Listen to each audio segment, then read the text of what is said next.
μάτια του αγαπούσαν, αλλά φοβισμένα. Οι ιδιοκτήτες του τον είχαν το μισό καιρό δεμένο, το μισό καιρό λιτρό. Ούτε κι αυτοί ήξεραν από το Μάρκο τι ζητούσαν. Του ρίχναν ξεροκόμματα για φαγητό. Έγινε κλέφτης. Τις νύχτες έσκιζε σακούλες σκουπιδιών. Μια μέρα θα τον στέλνανε στο άσυλο. Μετά κλαίγανε, άλλαξαν γνώμη. Ξανά ο Μάρκος δεμένος λιτός. Συχνά του έδινα κι εγώ κάτι. Σκέφτηκα να τους τον πάρω, αλλά δεν ήμουν σίγουρη αν θα μπορούσα υπεύθυνα να τον αναλάβω. Μια φορά τον είχα ανάγκη. Πήγαμε μεγάλη βόλτα. Μιλήσαμε τη γλώσσα των σκυλιών. Τα μάτια. Μιλάμε για τα μάτια του Μάρκου. Τα μάτια του Μάρκου. Τα χέρια που τον δηλητηρίασαν να πάθουν καρκίνο, είπαν οι ιδιοκτήτες του. Μιλάμε για τα μάτια του Μάρκου το πρωί εκείνο. Και σκοτωμένα ακόμα αγαπούσαν, αλλά φοβισμένα.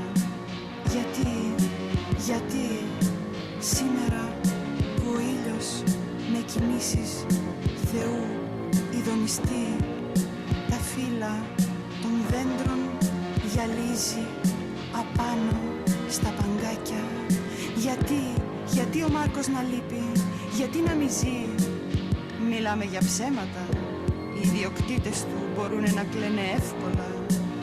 Τα ίδια δάκρυα τα καλοκαίρια στα αναψυκτικά τους πιπιλάνε. Στα αναψυκτικά μας τα βουτάνε αντί για παγάκια. Τα ίδια δάκρυα κάνουν αντιπαθητικά τα καλοκαίρια. Τα δάκρυα των ιδιοκτητών που δεν ξέρουν τι ζητάνε. Το ρόλο τους καλά τον παίζουν. Κι έτσι μας μπερδεύουν. Κι έτσι μας πολεμάνε. Το ρόλο τους καλά τον παίζουν. Κι έτσι μας μπερδεύουν. Κι έτσι μας πολεμάνε.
Άρχισα να γράφω ένα τραγούδι, βλέποντας ένα σύριαλ στην τηλεόραση. Σε άλλες εποχές, στην Νορμανδία, στις αρχές του αιώνα, στην παραλία, ανθρώπους, άλογα, στην παραλία, τέντες ριγέ. Καλοκαίρι, έρωτες το καλοκαίρι, έρωτες το καλοκαίρι. Σε άλλες εποχές η αστική τάξη, έρωτες το καλοκαίρι, έρωτες το καλοκαίρι.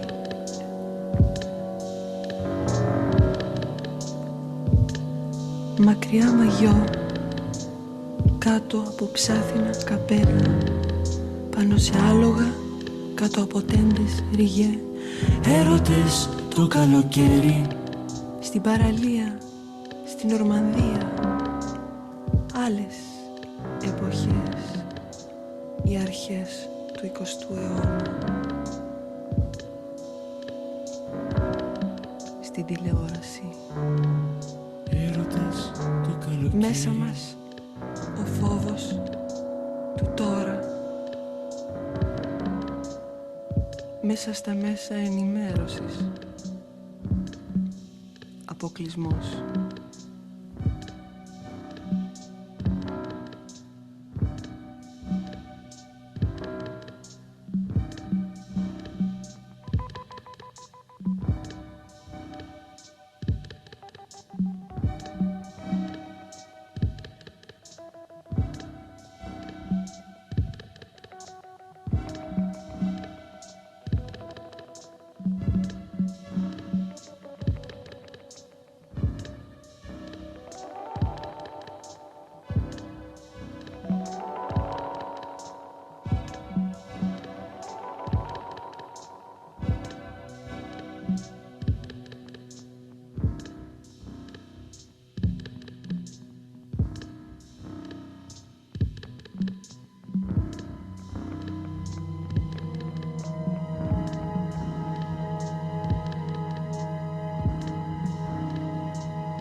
Take your seat.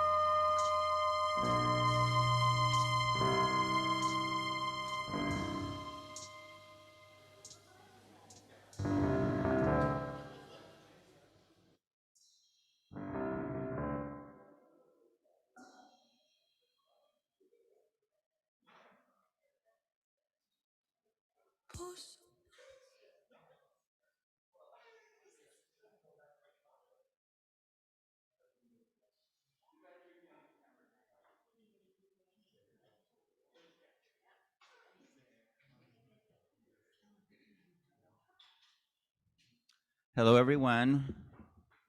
Welcome to Segue. Thank you so much for coming out to Nightboat's penultimate reading of the season for Dior J Stevens and Don Lundy Martin. Next week is our final reading before Thanksgiving break, and it's Eileen Miles and Jackie Wang, so please come back for that. And then our good colleagues at Roof Books will take over for the first weekend in December. I'm really grateful that you're all here. These are really intense times, and it's really hard given what's going on in the Middle East with the genocide occurring in Gaza. And I'm really glad we're here together to hear poetry, and also glad we're together on the streets protesting what's happening. So thank you for being here.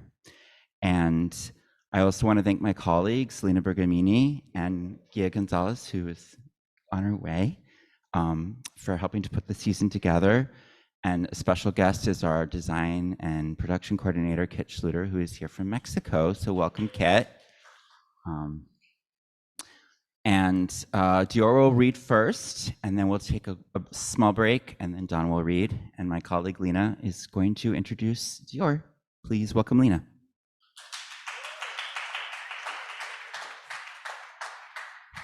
Hi. Dior is such a wonderful performer, and I'm so delighted that they're once again in New York and we all get to see them perform. I've gotten to see them perform or like read from Kroll Kroll a couple times, and every time I'm so impressed by how much finesse they have and what they like bring to the reading. What is happening with this? Maybe I just need it to be up like that. Okay, that's what we're doing. So Dior is a Pisces, and Kroll Kroll strikes me as a deeply Piscean book. Dior's writing, with dripping musical lyricism, is subtle in a way only Pisces can be. In a review in Harriet Books, Kroll Kroll was described as using a form that seems scattered as an intentional choice that represents the seemingly disconnected issues of race, language, and legibility in 2020's twin cataclysms of police violence and COVID-19. Leave it to a Pisces to use the art of appearing scattered as a form of genius. Kroll Kroll is a book that takes apart language, breaking down words, and from their parts creates space for the imagining of something new. You're dipped into a queer dream world littered with jock straps and cherries, where you find yourself soaked in purple, plum purple to be exact. But within this space, you can never forget what it is to be a Black person in America. The work is deeply in tune with the ways we're indoctrinated into white heteropatriarchy. In the act of breaking down words is space to reflect upon the ways we should be critical of any structures. While each word is intentional and succinct, this work oozes with possibilities. I'm so happy to introduce Dior.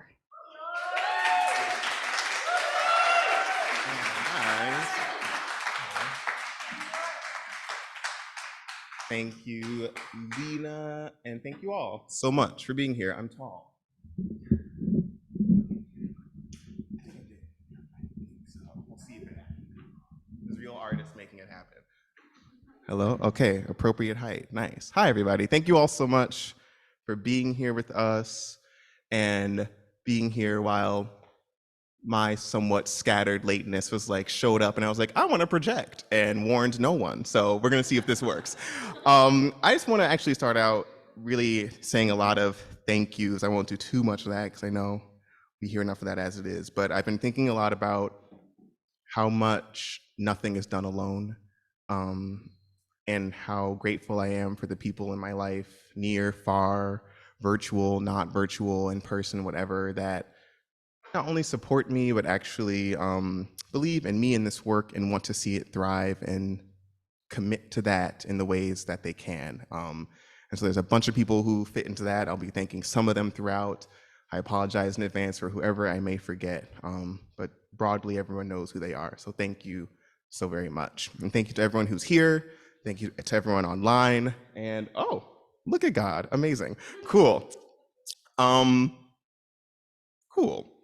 I'm going to read a bit from Cruel Cruel, which is over there, along with Dawn's lovely work as well. Also, some amazing, incredible broadsides by Raptor Publishing, which actually were made like so detailedly and incredibly intentionally, and I hope you will support them. It's 1 for $45, 2 for $80.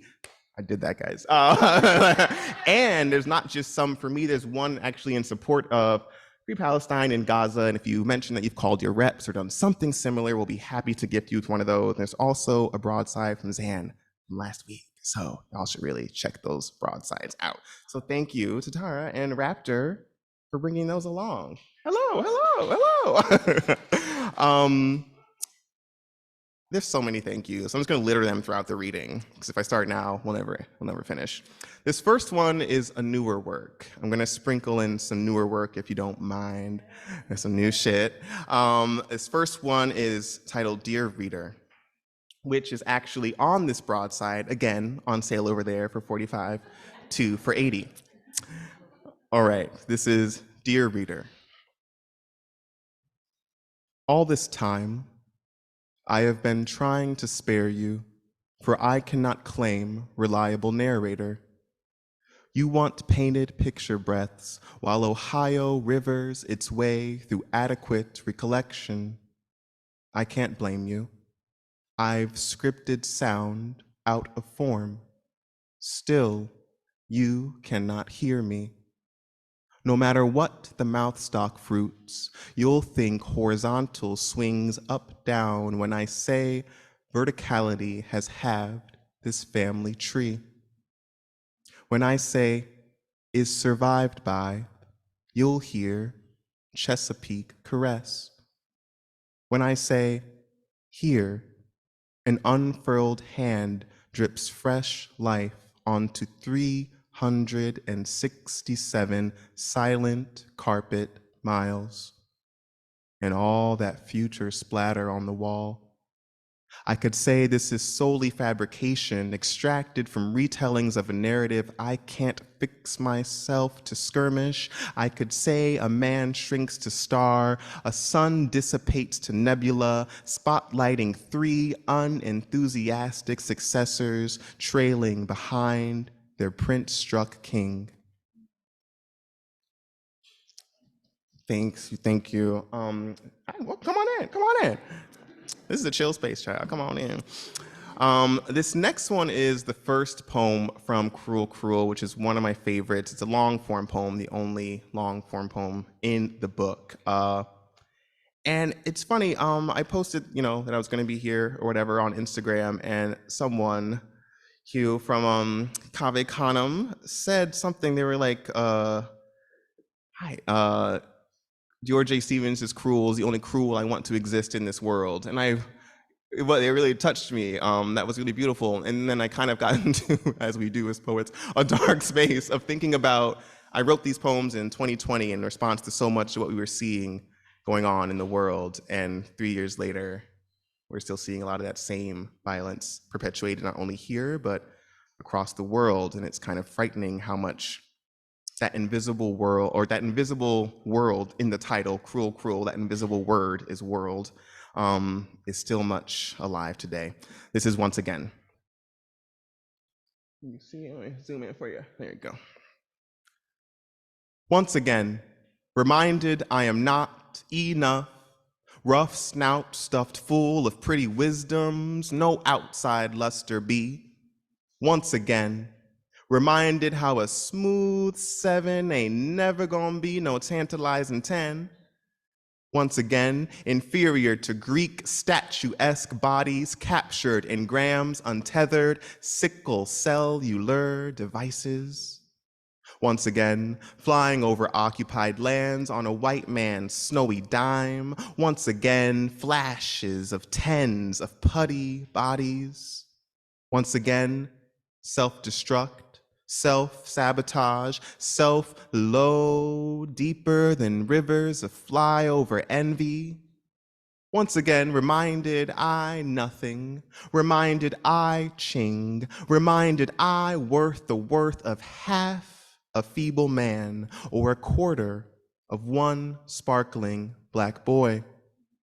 Once again, I expose you, exposed, we all exposed, just below the borderline.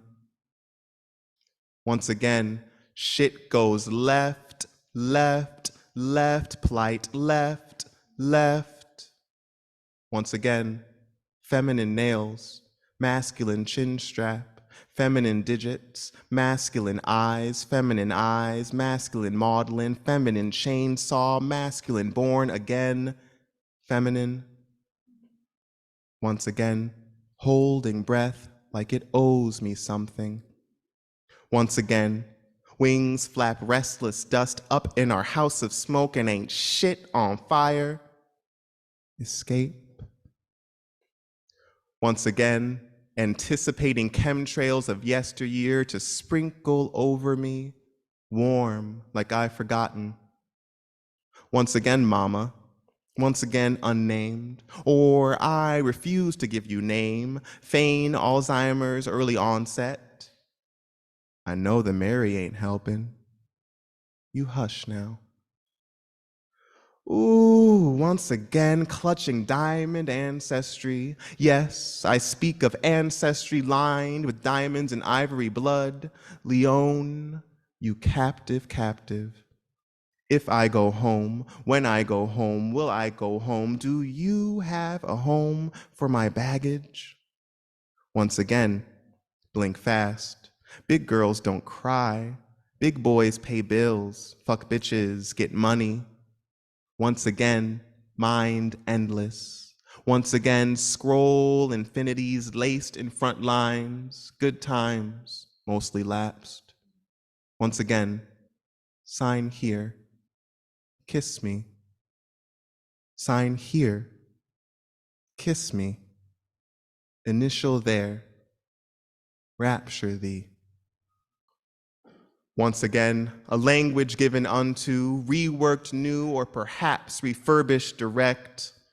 Once again, just saying some shit. Once again, passing my red rocks. Once again, simplicity reigns. Once again. Once. Again. Once. Again. Once, since dunce, truce flux, carry home. Once wailed truest symphonies and lowest hell bottoms, and yet that nigga still ain't call me flat back. Do you see me bare now? Once again, reminded I am not more than I am. Once again. Once. Again. Once again. Once. Again. Again. Again. Once. Now I'm going to move a bit into what I like to affectionately call the Black Vortex or Black Hole section of the book. Shout out to Nightboat and the incredible team at Nightboat, Gina, Stephen, Lena, some of which are here and beyond, who helped make this beautiful PDF, an actual incredibly beautiful book. So please do check that out. This is one of my favorites, requested by a beloved here, Jason B. Crawford. This is 4/29/2020, Savage Pink Lemonade. Slurpy straws, typing out half-ass stories of watered down tomorrows, smelling pork rinds, smelling salt, crystals and holes unidentified, floating, speaking of black silk ebullience, framing fans and blowing charcoal, crusting over the eyes of normalcy. I see the qualms of thunder in the streets, lick my charged sandstorm and pronounce stillness as my mother. Dreaming of red wine valleys, a world without disease, poisons of the soil, crocheting tumbleweeds into clay pots and sinking teeth into chloroform, feeling myself soft, green wave, feeling myself God's green light.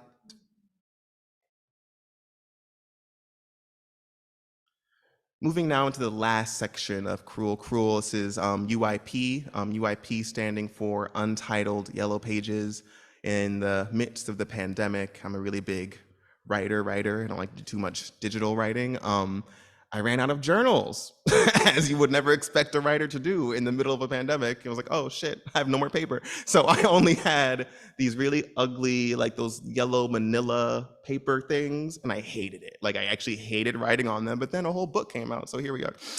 So write on ugly paper is the memo from this section. This is Untitled Yellow Pages #1. Style quick checks over clip, staple, coal, over chopper-less blue skies, over a summer of endless inferno, rockets and artillery. Aghast with sycophantic notions, black Iliads pour from activized, catalyzed sensation. And the ghost rivers of Harlem play light patches in your good ear. Sitting sideways in gold rush, downloading mental schematics for what once was natural. Didn't get to see Blue Jezebel as she flew by again. Raven, call him Sunset, could cause 5 times in solidarity for the homies. Call it Eco-Negro. Still, no blacks in the Yuba.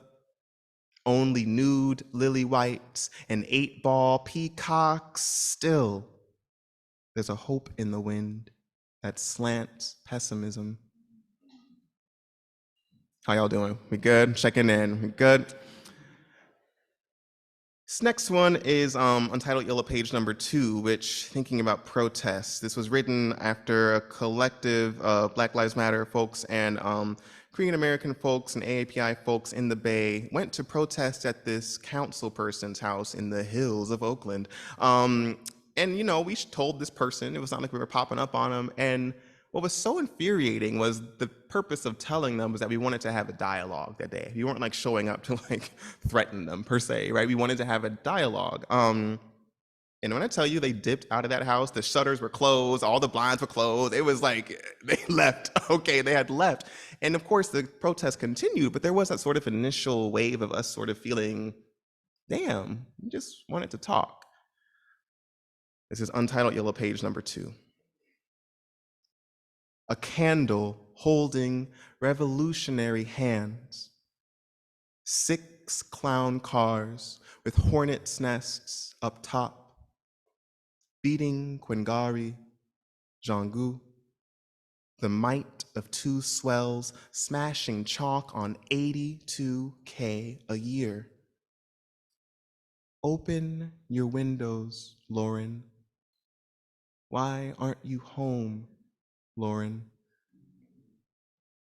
What hillside view blasts decency out of frame? Dreaming of being heard, dreaming of being bit down on by loose ties. We never dreamt this summer, and yet Lady June blows prideful as the people beat the street. Horns honk from dusk till dawn, firecracker encores every night, a summer of old Jack and Jasmine in the backyard, undreamt, unheard of.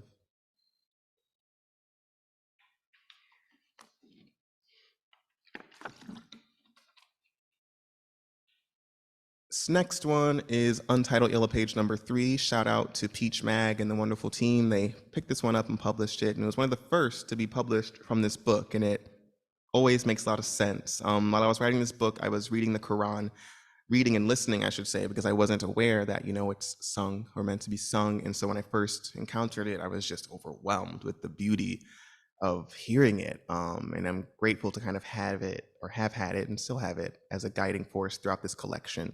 This is Untitled Yellow Page 3. Asking all masks of capital and colonial be removed before we come to the Lord, my Lord, our Lord, none of it matters, inshallah.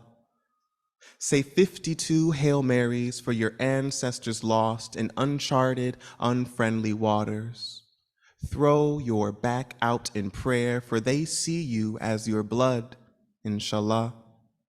Sing hymnals at the feet of mules. Tell them change is the latest alternative milk trend. Soak that shit right up, inshallah. Praise be and benedict your altered gaze, reconstructed eyes and fickle tongue, inshallah. Honor your blessings for a fortnight and wash your hair in red clay, inshallah. Try to wash all the masks off of you now, inshallah. Still your whitest parts into a bowl, fingernails, teeth, eye whites. Combined with chicken wishbone, broken, a hefty serving of onyx fragments, and 1 Marvin Gaye record, also broken, inshallah. Ask that whiteness to reevaluate and see thy onyx, thou hardiest and solemnest of stones, inshallah. Ask, why be anything less? Sing to Mama Lucy unearthed, say, inshallah, grandmother, I long for your essence of Black purity in all that I am. Outside of art, I see thyself unearthed, humming holies into the wind, spieling rhythms of hot cross tongues, rake your ashes into the streets, and make a white man cry at the waterfall of their exception. Coughing up grime disturbia, sun-spotting black hoodies as angels of resurrection cross out every year of expected death. Plant plum trees in your white neighbor's backyard and say, all that hangs here is more than gold. Speaking of plums, and thank you to Lena for that. There you are. Incredible, beautiful introduction. Thank you so much. Lena texted me last night, like, you're a Pisces, right? And I was like, yeah. Like, yeah. So thank you so much for that and for this poem that I also affectionately call the Taylor Bias poem. Shout out to my good friend Taylor Bias. This is one of her favorites. This is UIP 7. Plum honey, plum smooth, plum overabundance, plum spiral, plum meritocracy, plum hay beetle, plum weight of all, plum overturned, reinstated, redefined, plum shiver like honeybees, plum sachet in the golden swat, plum interruption from the sub-dimension, plum rutabaga, plum sacrifice on Mole Hill, plum belief that one day the signs will be clear as frost, plum firefish likes nothing raw, plum fool, plum irony, plum meat that grinds and redefines, plum suffrage for an overdue spring, plum honeysuckle, plum, what waste is implicit in fruition, plum might, plum direct, holy plum, holy pretending it's something. Plum split open, purple pus, playing computer, pillowing dry palm, praying sideways, praying more, 'cause possibly pirouetting up riptides with a pumpkin-headed prissy boy, pristine in painted neon, pretending and polling and proclivities, and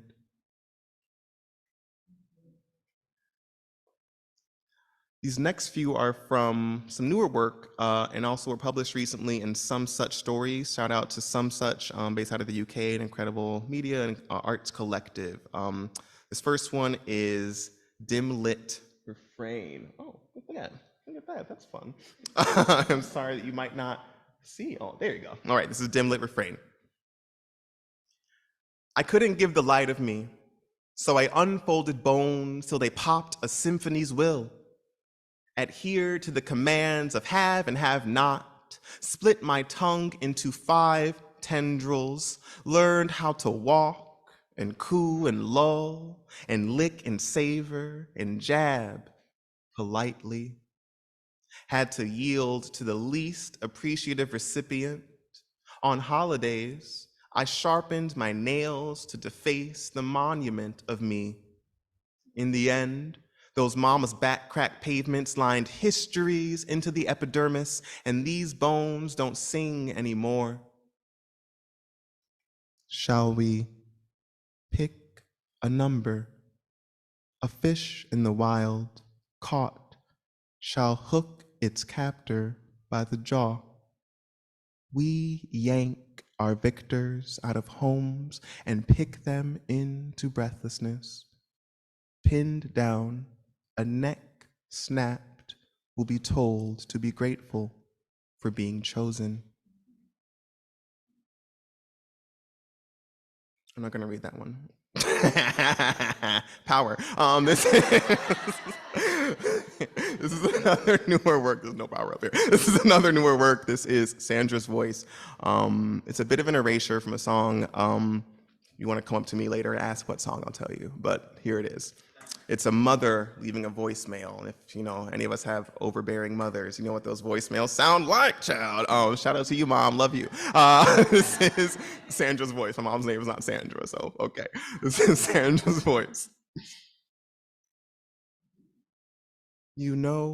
Concern, this negative hearing in your voice.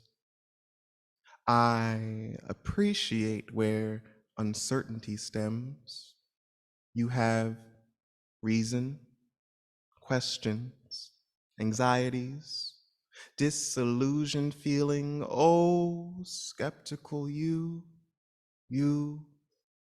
can trust that attitude will hold this life and continue alienated, alienate.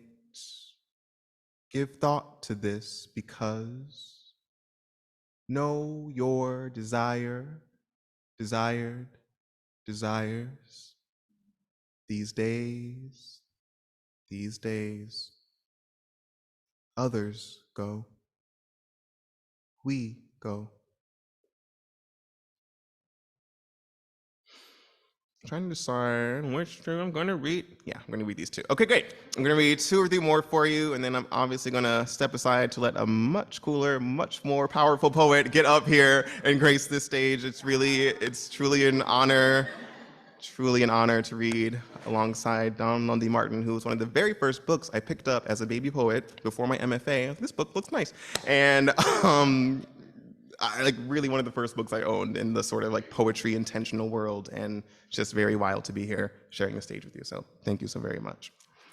This is in his hands. I wrote this at Cave Canem. Shout out to Cave Canem and all my family there. You have to like write a poem every day and have it in by 10 o'clock in the morning, which is insane. But it leads to a lot of good work. So this is in his hands.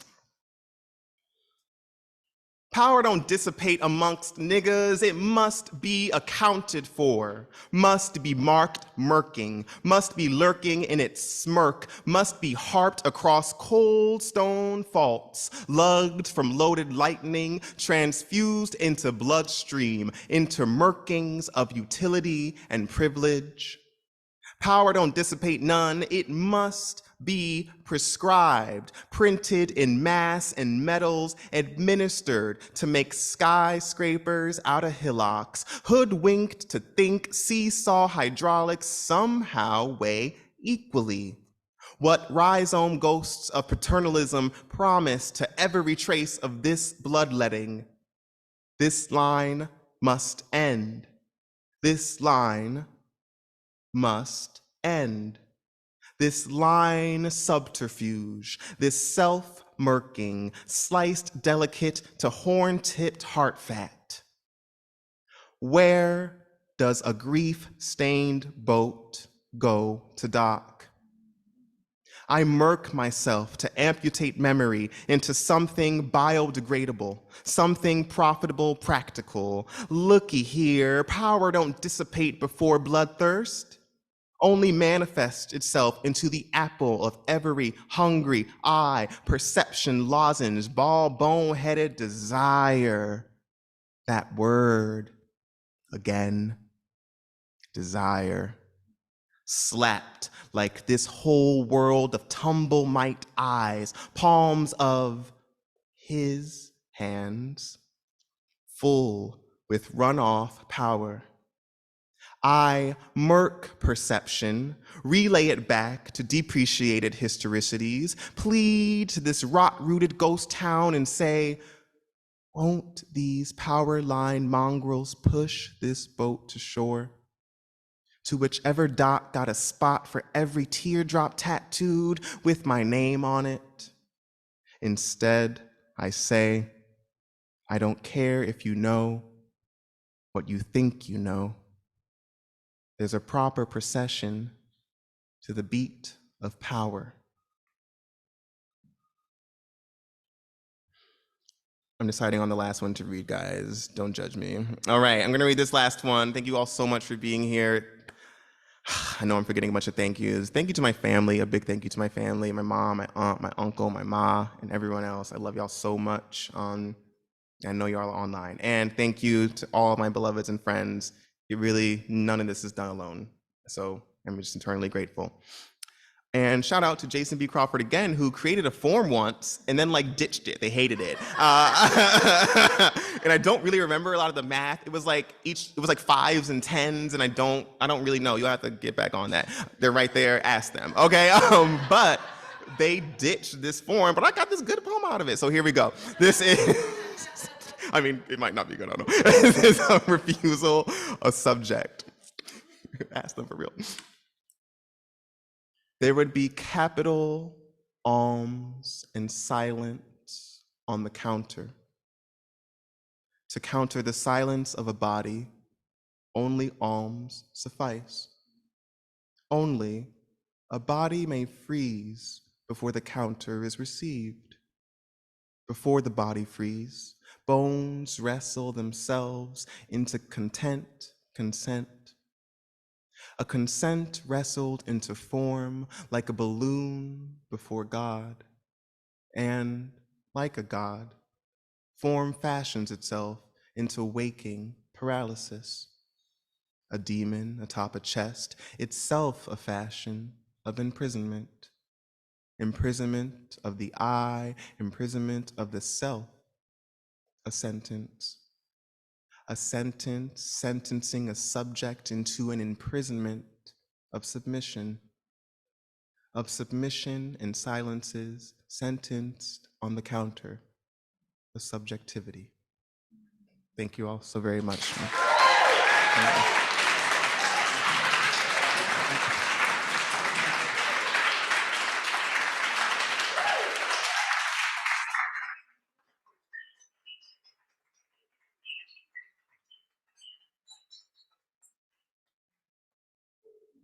Thank you, Dior. We're going to have a 5-minute break. You already know that there's a lot of goodies on the table.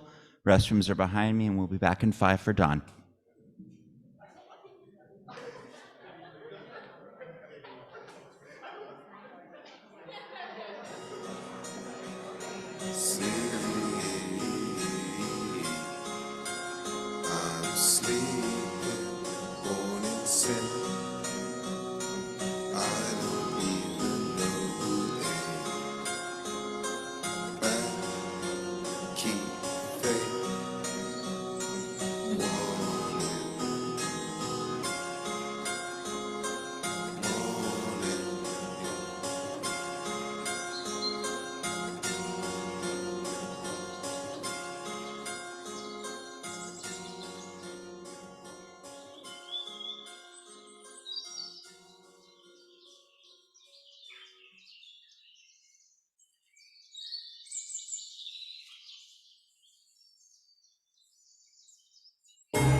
And we know just what it means. We know it's what she's here for. You know it's really me, but it's never what it seems. Don't know what I'm running for. Oh, it's love. She's never been alone. It seems that he came alone. It seems that I can be another one. Oh no, it's so low.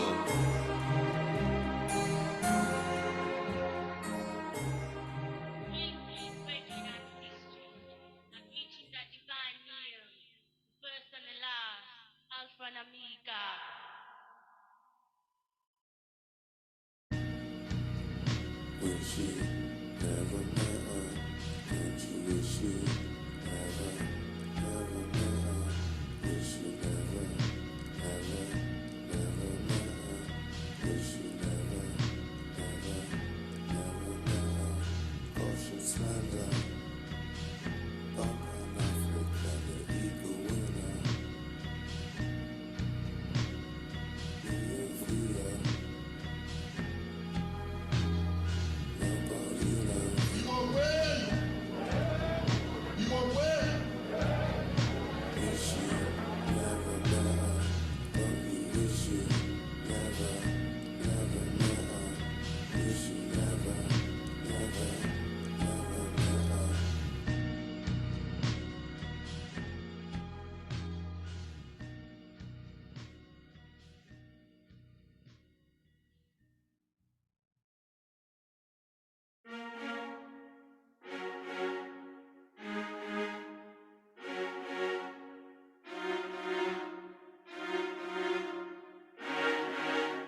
codeine, Valium, Vicodin, marijuana, ecstasy, alcohol, cocaine.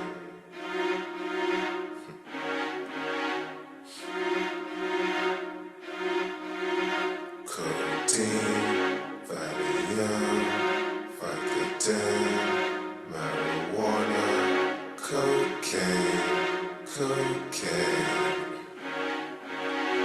cocaine, cocaine.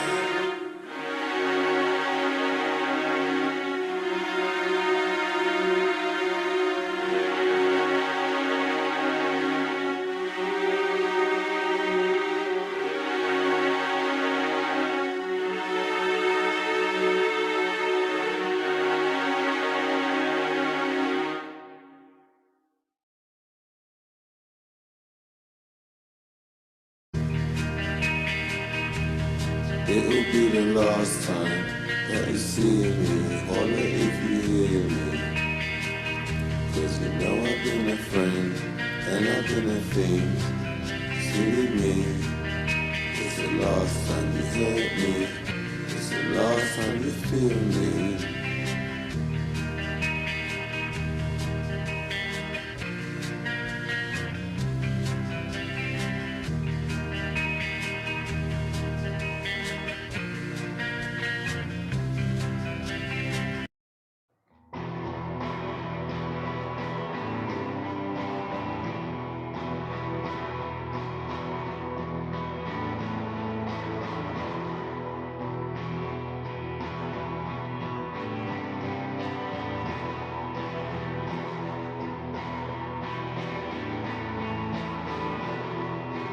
I'm still a lover of unholy girls, never growing tired of a lonely world.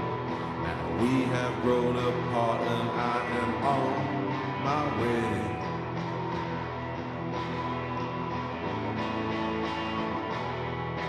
All my homies told me you're a Jezebel.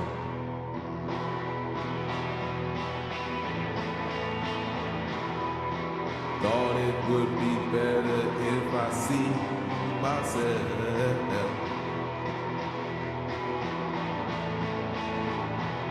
So getting niggas off has such a mass appeal.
I'm still a lover of an only girl, never growing tired of a lonely world.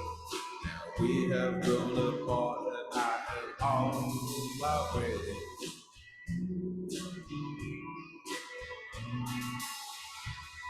So all my homies told me you're a Jezebel.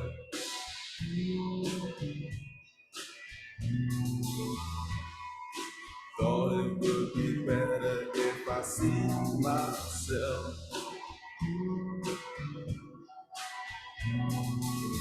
I hope that getting niggas off has such a massive hit.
good?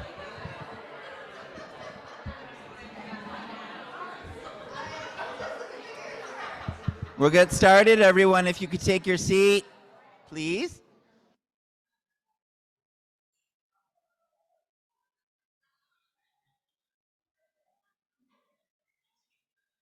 The merch table will be open after Dawn's reading, I promise.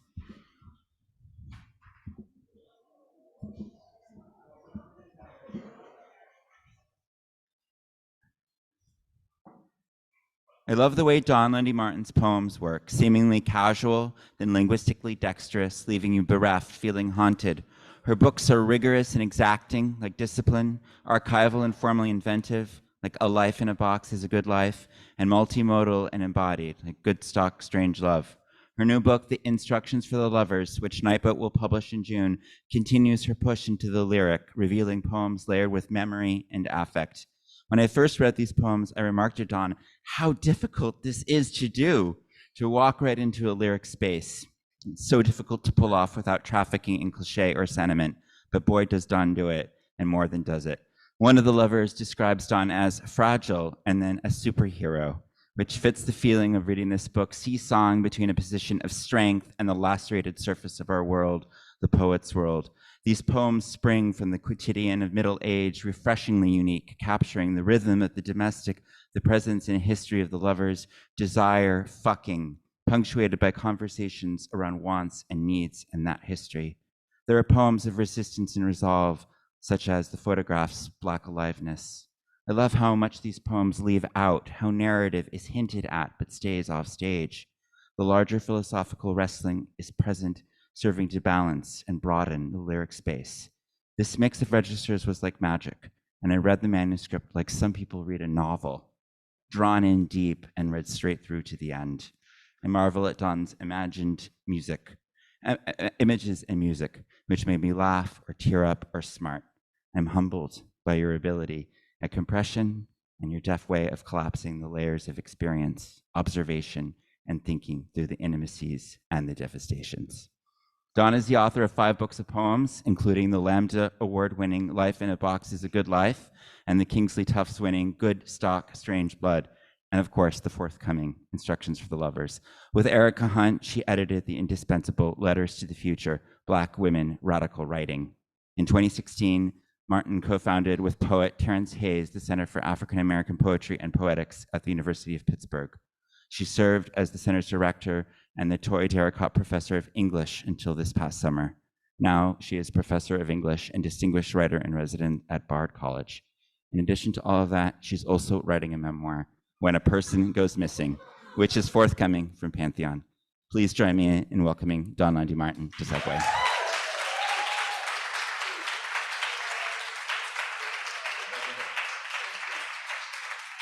Oh my gosh, thank you. Hi. Thanks for being here, everybody. Okay, I have no idea what I'm gonna do. I've made no plans. Thanks to Nightboat, thanks to the Segue Foundation, Artist Space, thank you all for being here. Thank you to the lovers who inspired this next book. I don't know if they'll thank me when the book is published. We'll see. You know, I've been thinking a lot about something I always think about, which is like the problems of language in this. You know, I always am thinking about the problems of language. And I think in this particular moment, I've been thinking really deeply about the difficulty of communication, what blocks it, how the body gets in the way of it sometimes. So I'm actually going to start with some prose, I think. Yeah. Dior, that was fantastic. I loved hearing you read. And I'm honored to be here with you. So, you know, since I've been working on prose, maybe I won't read any poetry at all. No, I'm kidding.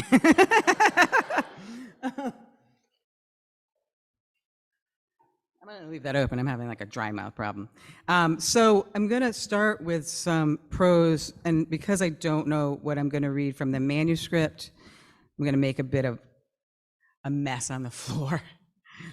But this will help, I think. This helps me in thinking about the problems of language, and it kind of gives you a little bit of information about how I've been thinking about it. The great experimental poet Myung-Mi Kim taught me everything I needed to know about the ends of language when I was a master's student in San Francisco. By ends of language, I mean when language stops making sense and when it stops being able to do the work of reflecting or describing the world and our experience in it. In a nondescript office in a 2-story brick building, the sound of the Muni train screeching by outside the window, Myung asked me questions to which I have no answer, such as, what does it mean to speak? I stared at her dumbfounded, having never thought explicitly about the problems of speaking, what might prevent it, for example, and for whom, even though a mandated silence had long taken up residence in my body. We met once a week, she and I, in an old-fashioned independent study, and after each meeting, I left with a bunch of questions tumbling around in my brain that challenged my notions of what a poem might be. They enticed me to think about what a person might be and who I might be in relation to other different bodies that appeared to be statuesque and whole, and how language might sidle up to that fraught and defining relationship. Myung's unutterable language of exile, of being the perpetual foreigner, no country, no home, felt close to my existence as a Black person, as a member of my family, and to myself. In poetry, I've tried to write a Blackness akin to the migrant's dislocation, an unknowing up against all the messages we receive and reiterate that Blackness can be known and described. It's because we want to love ourselves, I think, because we do, and having a tangible collective identity makes the love object easier to access. I've also attempted to write the many selves that make up my own post-traumatic existence. To speak from a place of fragmentation is to roar without a larynx. This has its terrifying beauty. And it's why for so many years, poetry was a natural home for my stories. They could not be told. They crippled the voice. There's nothing like a poem that limps. It's okay, little lion, little lions, these poems say to us. They affirm our existence as we write and read the hobbled poem like any step forward into enemy territory. I say all this because my poems have long depended on holes big enough to stuff a body into, as the I outside the poem worried around inside of language's limits, but also lived a life in which being gone was akin to freedom. Or I felt it so then. Inside the poem, the I rarely presented itself, or it called itself the I to indicate a certain amount of distance, a kind of me for me. For now, for the writing of the record, I make the strongest attempt to cohere my I, my first person speaker. You might think it a performance, and perhaps it is, but it feels real enough. The problem as I see it is that not only me, but everyone around me was disappearing or already disappeared, but no one knew it. There were invisible cracks in the surfaces of our lives.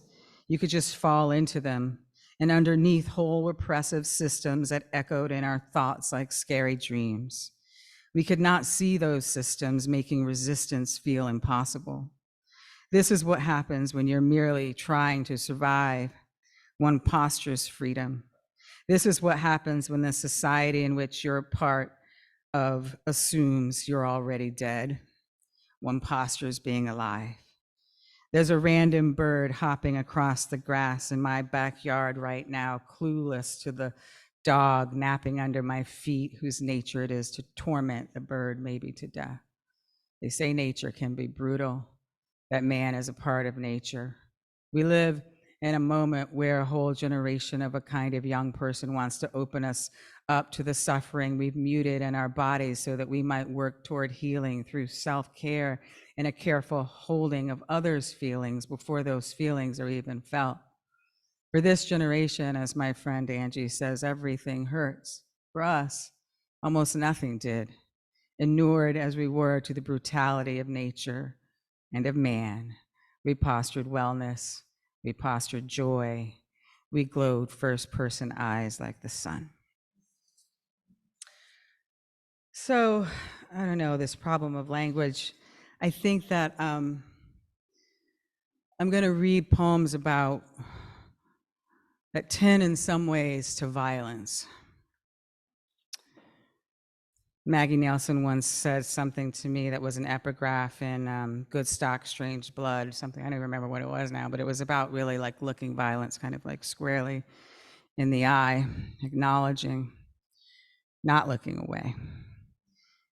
I think that's important now too.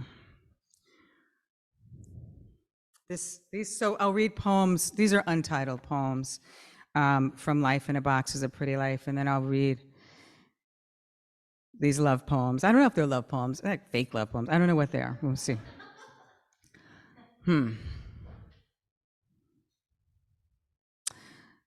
When blanched in suspension, when turned white from irons, when hung by one ankle, hail knocks down midday, its beige, a black arm extending out.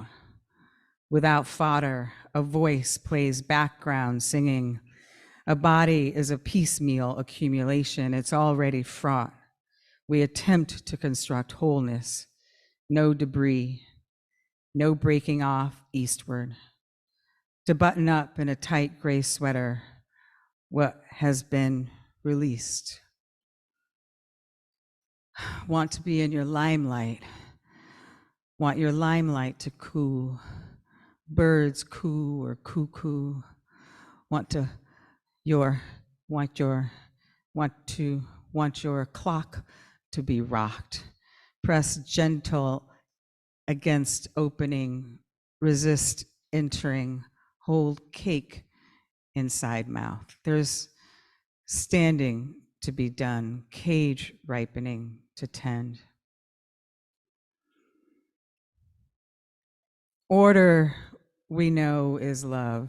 Half the things in this book make assumptions that are untrue.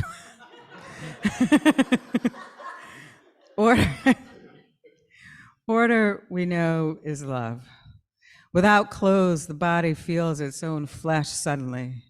To imagine fear when it's not present is to evoke the erotic, to prepare a cool, wet cloth on the body's surface, a cleansing. A room is tied down, a single chair as anchor, feet flat against tile, tied ankles to chair, legs open and relaxed. Notice a faded spot in the wallpaper, a distant sound outside the window. We are challenged. We are devout in action. Here's the thing about being a prisoner, it's transformative. Daytime brings a fat robin, merciless in its presence. Everyone is daydreaming again.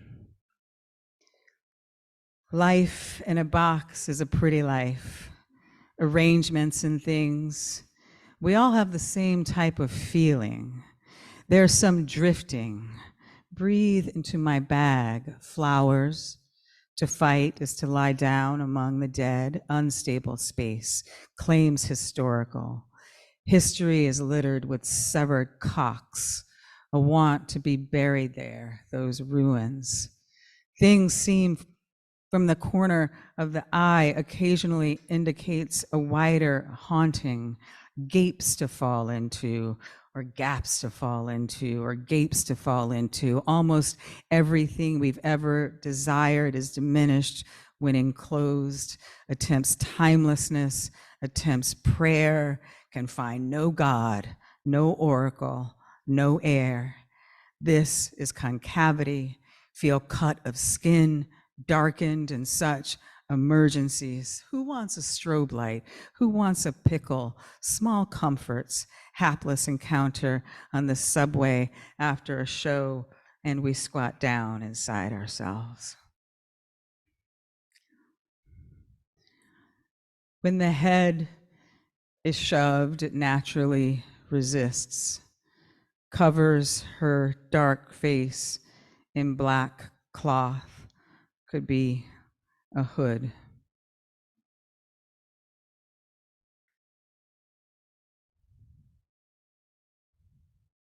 Power is exercised where it can be exercised, exacting precision, spectacular momentum. 99% of the time, the ones in power will act like victims. We'll say, we're not in power, we're trying to save all of us. It's for the sake of order. The current conditions are unforeseen. They will say, it's not our fault, or we didn't notice. How can we notice when the buildings are burning? We're doing everything we can, they say. Our hands are tied. Bayonets already positioned, figures in white, shadowy through smoke. They appear to dance in halftime, jangle mo, distracted by concretions. A desire to rip the bottom out of experience. These bodies, they say, are ungovernable.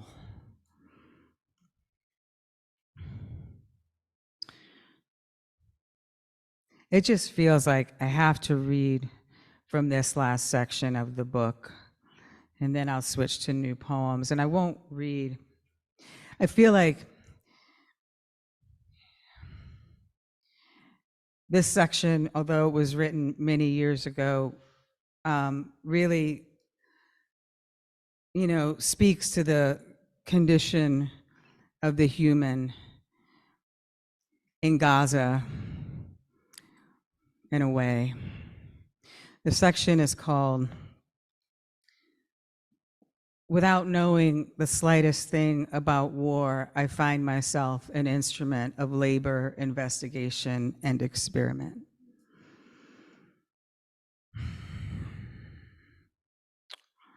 What are the dimensions of the field?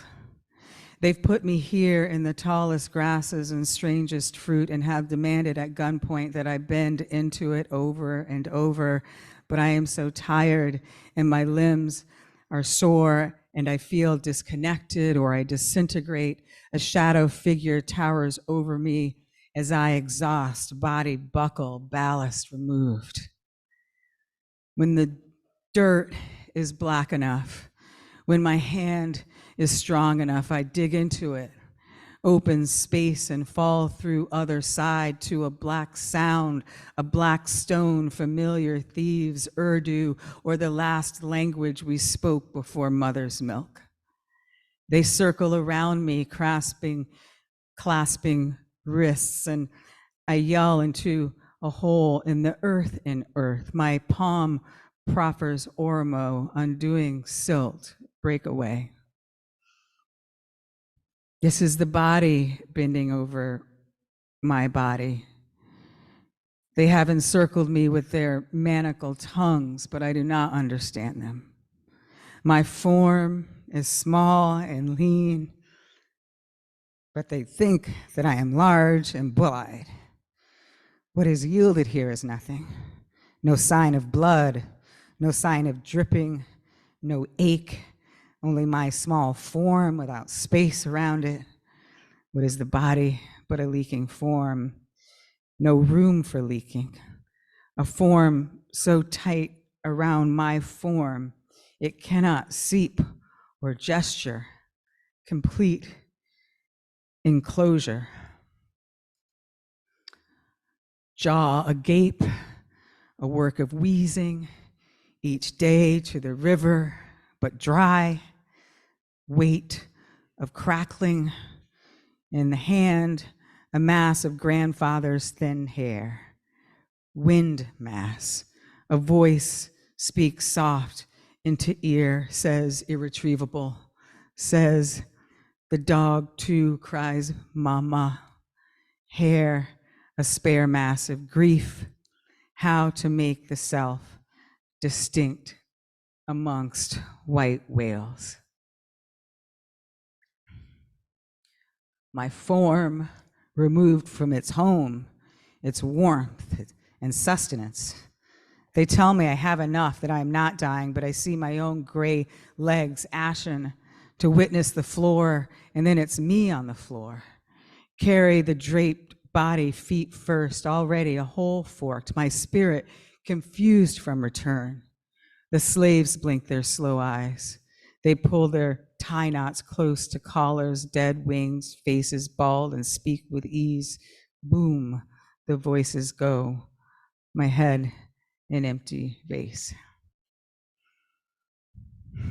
They will tell you that I was sick, that I was a drug addict.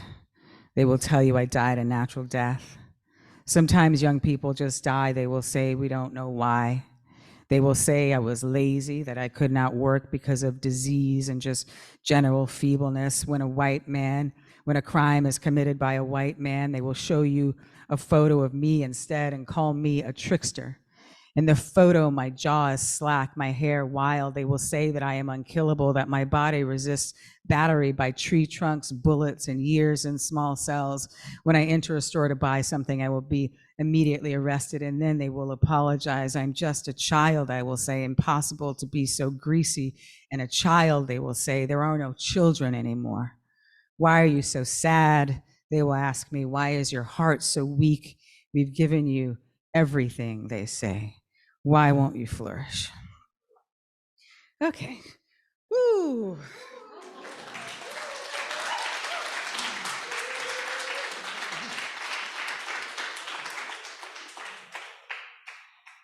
I'm gonna walk around in a circle.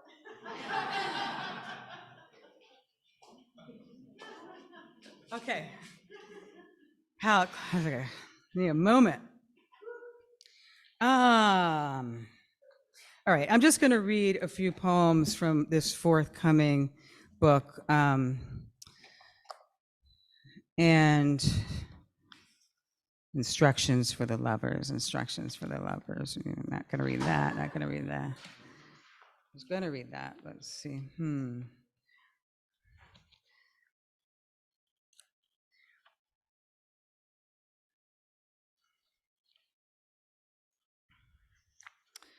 All right.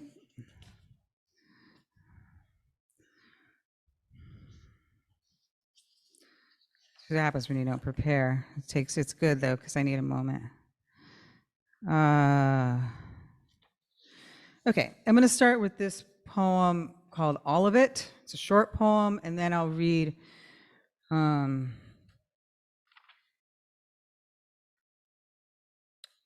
two more pieces, okay? All of it. Turning 3 times, by its nature unprecipitous, a bar where I did not long, the stripped dearth of the material world, naked, elemental, fire, a cathedral where I did not belong, or in lewdness, as if my cunt was dragged on its marble floor. To locate oneself in place can be a horrible thing, depending on the place and the self. In this case, a straddling between worlds, and I'm my own therapist, I said out loud. Drunk with demotion I built with intention on a front porch, my body slathered in venom, a wild weed.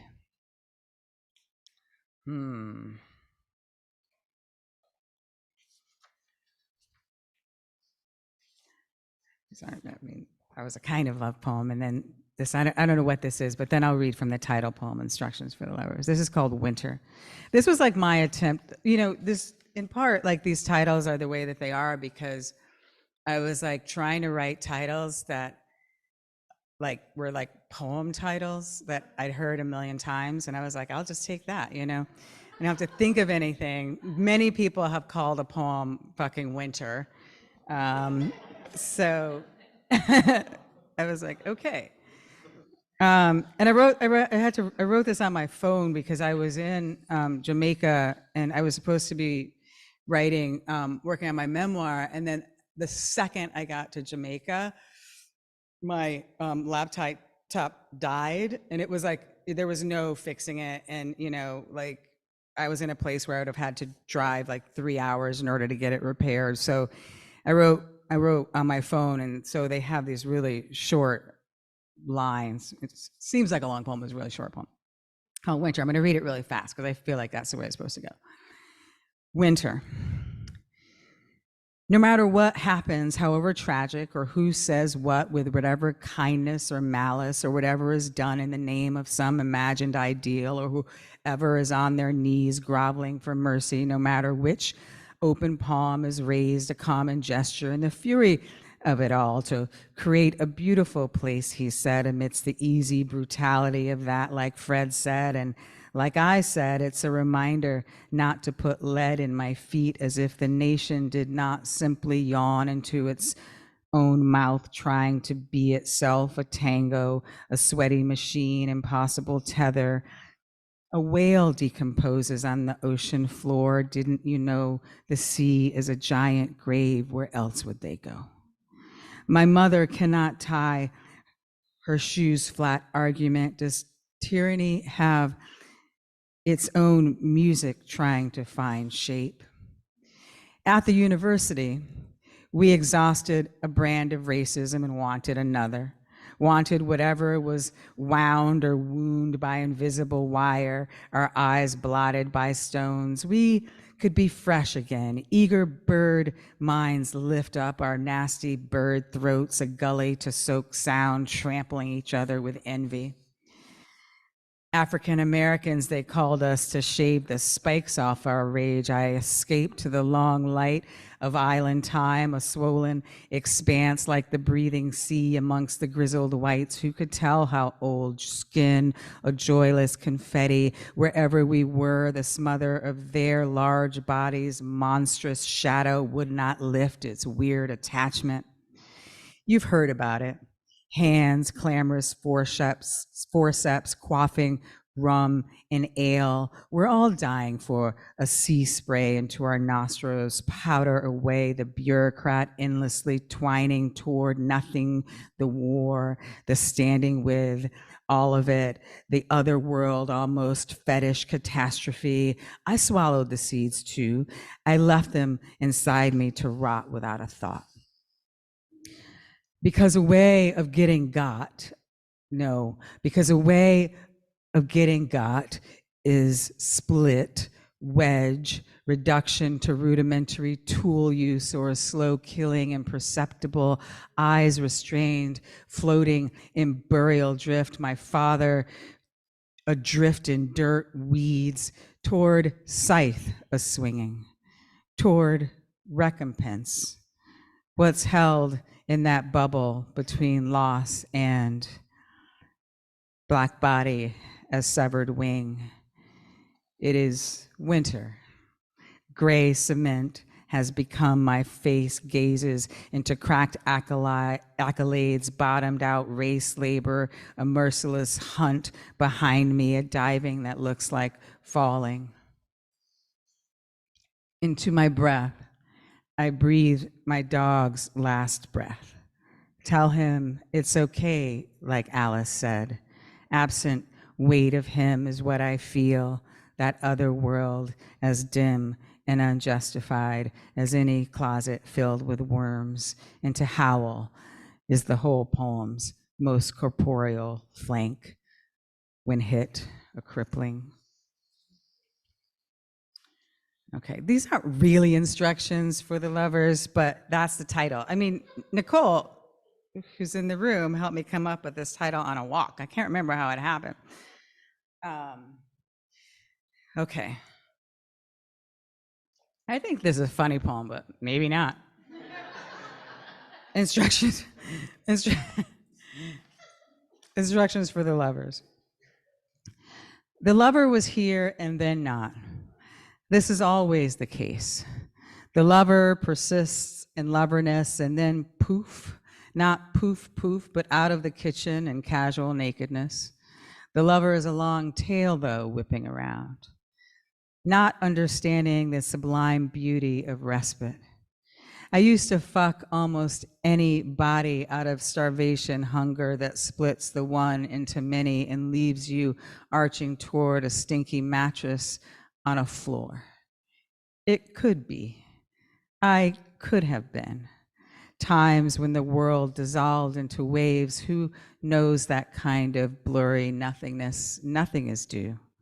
The more my father died, the more mattresses, floors and car interiors, dirt, dark air, hallways, undestinations, railway car junkies smelling of Eau Sauvage Dior.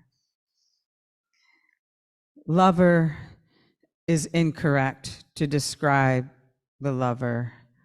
No English word for the labors of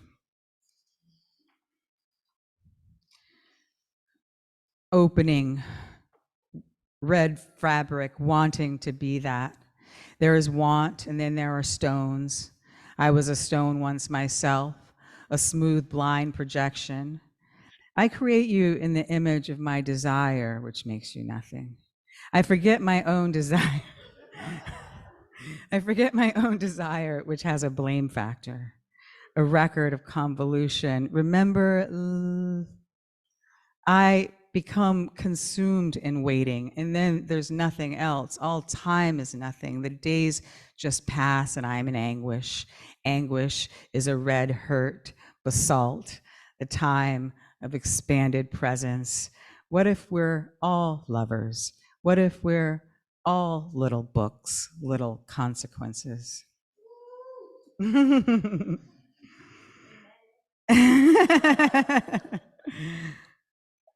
entanglement of loverness meant that when the world disappeared, we could not feel our subjugation, cradled by the beloved, enveloped, however temporarily, in the confines of bloom, the consumption of the ego.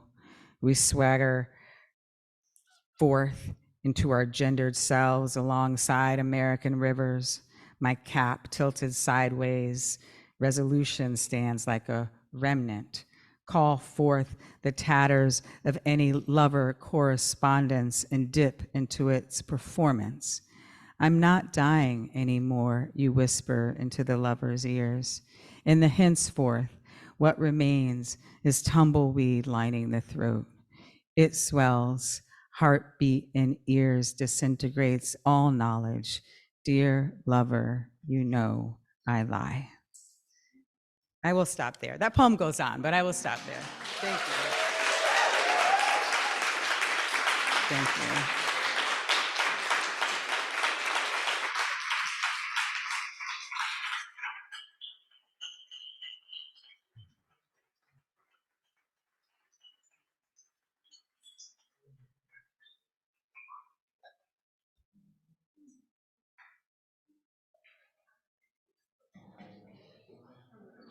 And one more big round of applause for Dior and Don.